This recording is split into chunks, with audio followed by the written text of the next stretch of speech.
Tom, there was some sad news this week with the passing of Better Loosen Up. We've had thousands of emails, tweets, Facebook messages about him. He actually was number one trending topic Australia-wide on Twitter.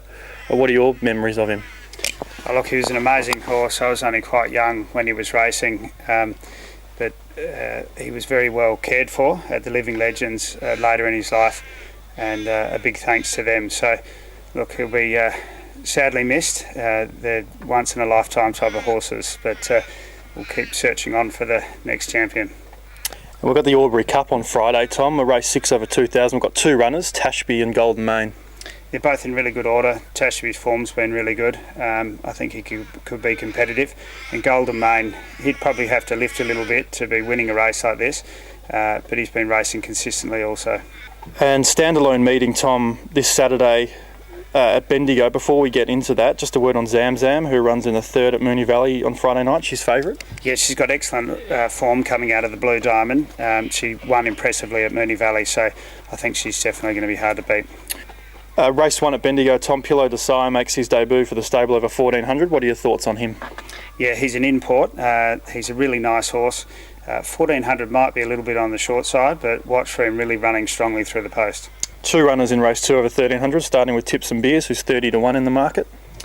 Yeah, look, his last start was a good run. He'll be improved on that second up, but in saying that, it does look a strong race on paper. Master Sommelier is the other runner in the second. He comes out of the same race as Tips and Beers, and he ran well also.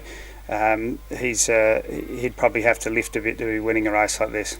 Manhattan Blues, first up for the stable in race 3 over 1,000. He's 10 to 1. He's been working really well. 1,000 might be a little bit on the short side for him. Three runners in the fourth, the Vobis Gold Rush. Valiano is the $5 favourite. Yeah, look, he's got excellent form. He goes into blinkers for this, coming out of the Blue Diamond and coming back to 1,000 metres. I think he'll run well. We also have Triss in the fourth, who's 20 to 1. She had a couple of starts as an early 2-year-old. She looks to have come back and been working well. But once again, I think she would need to be lift to be winning it.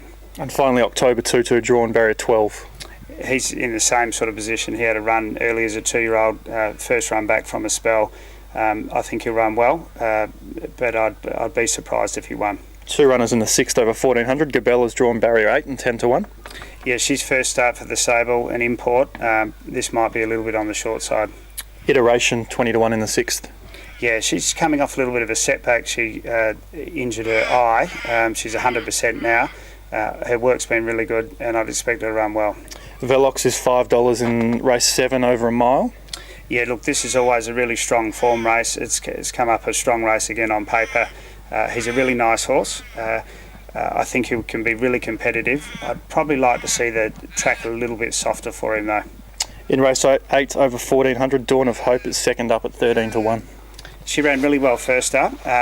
She only got beat about 1.6 lengths, probably just peaked on a run, so she's fitter heading into this, and I think she's a good each way chance. Two runners in the ninth over 1,100. Sadaj is first up, barrier 12. She's a really nice addition to the stable, first run for us.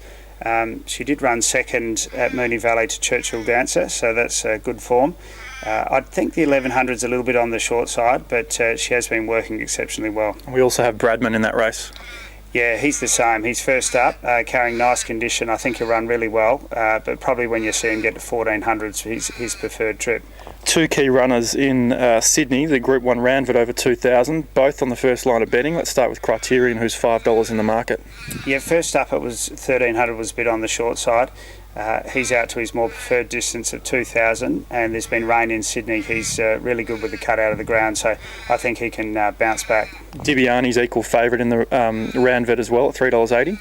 Yeah, look, his last start running second to Winks was excellent form.